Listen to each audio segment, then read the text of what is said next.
கலையாத கல்வியும் குறையாத வயதும் ஓர் கவடுபாராத நட்பும் கன்றாத வளமையும் குன்றாத இளமையும் கழு பிணி இல்லாத உடலும் சலியாத மனமும் அன்பு அகலாத மனைவியும் தவறாத சந்தானமும் தாழாத கீர்த்தியும் மாறாத வார்த்தையும் தடைகள் வாராத கொடையும் தொலையாத நிதியமும் கோணாத கோலும் ஒரு துன்பமில்லாத வாழ்வும். இது யாரு கிடைச்சிருக்குது? எனக்கு கிடைச்சிருக்குதே.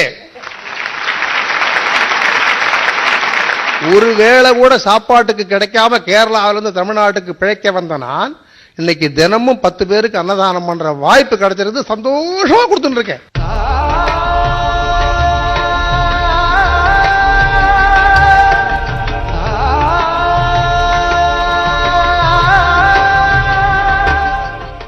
சும்மா எல்லாருக்கெல்லாம் கொடுக்க மாட்டேன்.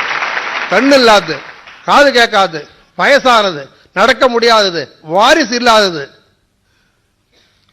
டெய்லி இதெல்லாம் ஒரு வாய்ப்பு. என்ன ஹோட்டல் வச்சிருக்கீங்களா? நீங்க தமிழ்நாடு பூரா தேடினாலும் என்னுடைய மெஸ் மாதிரி கிடைக்காது. இந்த ஊர் மக்களுக்கு தெரியும். 32 வருஷம் ஆச்சு. விலாசம் கிடையாது, போர்டு கிடையாது, லெட்டர் பேட் கிடையாது, விசிட்டிங் கார்டு கிடையாது. முக்காவாசி நாளைக்கு போனும் வேலை செய்யாது. கல்யாண சமையல் சாதம், காய்கறிகளும் பிரமாதம், அந்த கௌரவ பிரசாதம் இதுவே எனக்கு போதும்.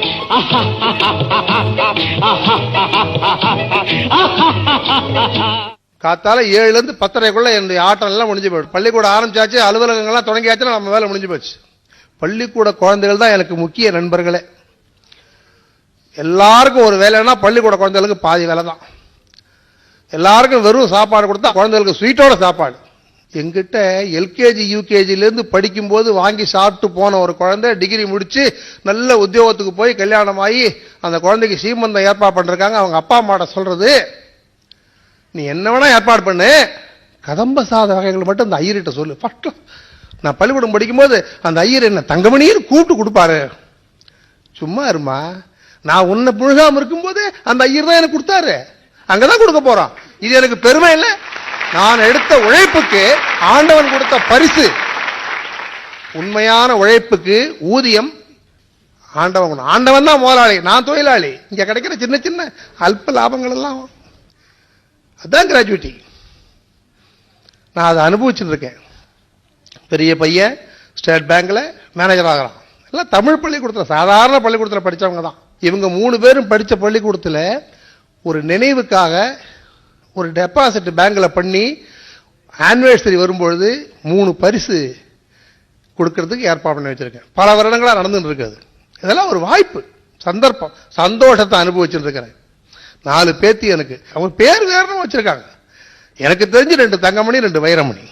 10 வயசுக்கு உட்பட்ட குழந்தைகளுக்கு அறிவுரை சொன்னா தான் எதிர்த்து பேசாது, கேட்கும். இவங்கெல்லாம் எதிர்த்து பேசுவாங்க. பெரியவரே ஓரமா உட்காருன்னு சொல்லுவாங்க. நான் என்ன சொல்றேன், நீங்க தெரிந்து கொள்ளுங்கள், நீங்கள் பொறுப்பெடுத்துக் கொண்டால் நாங்கள் ஒதுங்க தயார். நீங்க இன்னும் பொறுப்பு எடுத்துக்கிறது இல்லை. உங்களை நம்பி ஒப்படைக்கிறதுக்கு பயமா இருக்கு, வேற ஒண்ணும் இல்லை. ஜவுளி கடை, நகை கடைக்கெல்லாம் போனா கேமரா வச்சு ஃபாலோ பண்ணுவாங்க தெரியுமா? அதே மாதிரி ஆண்டவன் கேமரா வச்சு நம்மளை அத்தனை பேரையும் ஃபாலோ பண்ணிக்கிறான். ஒரு மண்டலம்னா 48 நாள். இது எப்படி வந்ததுன்னா 27 நட்சத்திரம், 12 ராசி, 9 கிரகம், 48 அத்தனையும் கேமரா ஃபாலோ பண்ற. என்ன தப்பு செஞ்சாலும் தண்டனை உண்டு அதுக்கு. ஒரு மண்டலம்னா 48. ஆமா, அது எப்படி சொல்லுங்க? 27 நட்சத்திரம், 12 ராசி, 9 கிரகம், ஆக மொத்தம் 48. இது அத்தனையும் மனிதர்களை கவரேஜ் கேமரா. இவங்க ஒழுங்கா வேலை செய்யறாங்களா இல்லையான்னு பாக்குறதுக்கு இன்டர்னல் ஆடிட், அமாவாசை பௌர்ணமி. இதெல்லாம் விளையாட்டு இல்ல, உண்மை. அமெரிக்காவிலிருந்து 385 பேரை ஏத்திக்கிட்டு ஒரு விமானம் புறப்பட போகுது. திடீர்னு ஒரு விஐபி எனக்கு ஒரு சீட் வேணும்னு சொன்னாரு. கொடுத்தான் தேரணும். அங்க பார்த்தா லிஸ்ட பார்த்தா 5 பேர், 4 பேர், 3 பேர் இப்படித்தான் இருக்குது. ஒரே ஒரு பெண் குழந்தை பஞ்சாப்ல இருந்து படிக்க போனவ ரிக்வெஸ்ட் பண்ணி, உங்களை அடுத்த பிளைட்ல மலேசியா காமிச்சு அங்கேருந்து நான் ஏர்ன் பண்ணி விடுறேன், நீங்க சீட்டு கொடுக்குறீங்களான்னு. ஓ எஸ், 4 வருஷமா அப்பா அம்மா பார்க்காம இருந்தேன். 4 மணி நேரத்தில் என்ன வந்துட போகுது? சரிங்க, வந்த விஐபி தூக்கி பாரு, ரஷ்யாக்காரன், ஹுவாரியோ, எங்கிருந்து வர, எங்க போற சொல்லு, 1 2 3 பதில் சொல்ல, ஷூட் பண்ண போறேன். 1 2 ஜப்பான்காரன் இதை கேமரா எடுத்து வச்சுங்கிறான், பதிவு பண்ணி வச்சுங்கிறான், ஷூட் பண்ணிட்டான். 385 பேரும் கடலுக்குள்ள. அந்த ஒரே ஒரு குழந்தை. அப்ப ஆண்டவன் கேமரா வச்சு ஃபாலோ பண்ணி தப்பு செய்யறவங்களை மட்டும் கொண்டு போய் உட்கார வச்சு ஷூட் பண்றான். நடந்தது இல்ல சார்? ஒண்ணு சார், தப்பு செய்யறவங்க ஏதாவது சொல்றீங்க, 385 பேரும் அது பண்ணிருப்பான். நான் சொல்லலையே, ரெக்கார்டு சொல்லுத. அந்த ஒரு குழந்தைய மட்டும் இறக்கி விட்டாங்கல்ல. ஆண்டவனுடைய கேமரா செஞ்ச வேலை அது. 50 வருஷமாச்சு நான் காஞ்சிபுரம் வந்து. சௌக்கியமா இருக்கேன், ஒரு குறையும் இல்லை. காஞ்சி மாநகரம் சக்கரம், ரொம்ப ஜாகிரதையா நிக்கணும். இப்ப இந்த மேடல் நிக்கிற மாதிரி தான். இங்க குத்தும், இங்க குத்தும், கால் இடிக்கும், முட்டி தட்டும், கீழே முடிக்கி விழும். ரொம்ப பிரமாதமா இருக்கிற மாதிரி தான் காஞ்சிபுரத்தை வாழணும். Very good. இவ்வளவு சிரமத்தோட தான் நீங்க உட்கார்ந்து. ஆமா ஆமா, எவ்வளவு சிரமம் வந்தாலும் சரி, முள்ளு போட்டு வச்சா கூட சரி, இன்னைக்கு பேசியே தீர்த்துறது. ரொம்ப நாளைக்கு அப்புறம்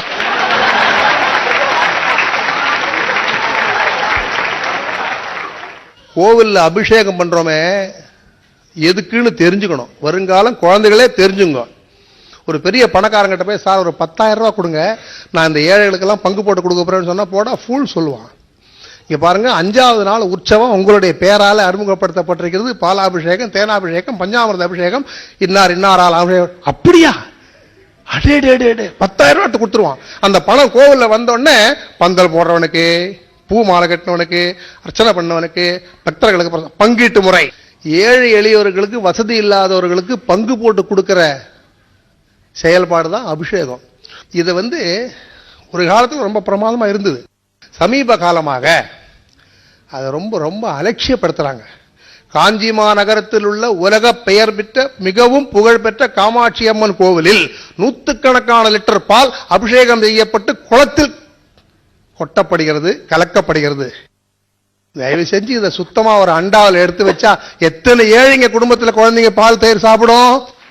ஏழைகளுக்கு பங்கு வைக்கிறதுக்காகத்தான் இந்த திட்டமே கொண்டு வந்தான். இதுல இருந்து நழுவிட்டீங்களே. நினைச்சா செய்யலாமே. இதுக்கு எந்த அரசாங்கமும் ஆணையிட வேண்டியது இல்லை, மனசாட்சி இல்ல, சிந்திக்கிறது இல்ல. என் காரியம் ஆயிட்டா போறன்னு நினைக்கிறீங்க. தயவு செஞ்சு கொஞ்சம் இனிமேற்பட்ட அது கொஞ்சம் கவனிங்க. என்னுடைய வியாபாரத்துல, வியாபாரம் சொன்னா மெஸ், தினமும் யாரோ ஒருத்தர் சாப்பிட்டுருக்காரு எனக்கே தெரியாம. பாண்டிச்சேரியில இருந்து வந்த ஒரு நண்பர் பேப்பர்ல பப்ளிஷ் பண்ணிட்டார். காஞ்சிபுரம் பட்டுப்புடவை ஃபேமஸ், அண்ணாதுரை ஃபேமஸ், காமாட்சி அம்மன் டெம்பிள் ஃபேமஸ், அனதர் ஒன். நீங்கள் காஞ்சிபுரம் வந்தால் பார்க்க வேண்டிய இடம் இன்னும் ஒன்று இருக்கிறதுன்னு அவரே போட்டார். ஒரு வாரம் பொறுத்து பேப்பரை கொடுத்து கொடுக்குறாரு, போட்டோ பிடிச்சி போட்டிருக்காரு. இதெல்லாம் என்னுடைய உழைப்புக்கு இறைவன் கொடுத்த வரப்பிரசாதமாக நான் ஏற்றுக்கொள்கிறேன். கர்வம் இல்லை, விளம்பரம் இல்லை. இது எனக்கு கடை விளம்பரமே வேண்டாம். உங்க கடைக்கு பேரு கிடையாது? கிடையாது, பேரே கிடையாது, பேரு கிடையாது, ஒண்ணும் கிடையாது. ஆனா அப்ப எப்படி வருவாங்க? பேரு நான் வைக்கல, மக்களா வச்சிருக்காங்க. பல வருடங்களுக்கு முன்னால தம்பி டிபன் வாங்கிட்டு வந்த ஐயர் ஹோட்டல் எங்க பாருது, அந்த கார்னர்ல ஒரு கடை இருக்குடா, அங்க வாங்கிட்டு வா. சரி, இந்த குழந்தைகள் எல்லாம் பெருசாகி வரும்போது கார்னர் கேப்பு, கார்னர் ஹோட்டல், கார்னர் அவங்களே வச்சாங்க பேரு. இப்போ கடைக்கு கார்னர் கேப்பா? கார்னர் கேப்பு காஞ்சிபுரம் போட்டா இந்தியாவில இருந்து எங்க இருந்து போட்டா லெட்டர் வந்துடும்.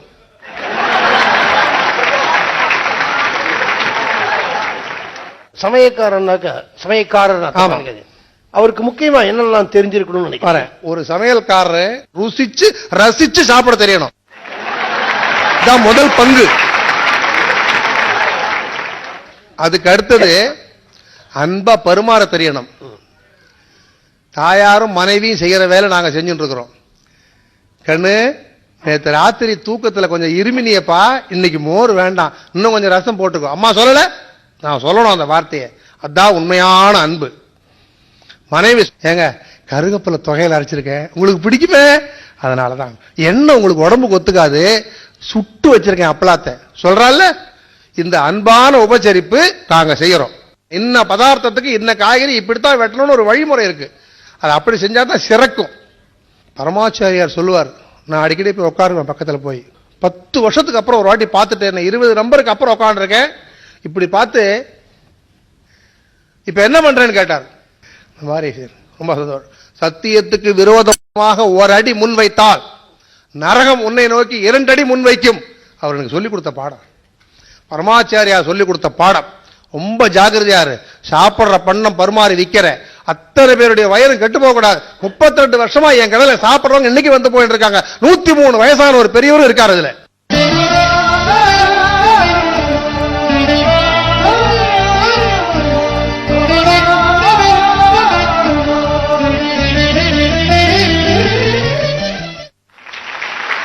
ஹோட்டல்ல போய் சாப்பிட்டேன், உடம்பு கெட்டு போச்சு நிறைய பேர் சொல்லுவாங்கல்ல.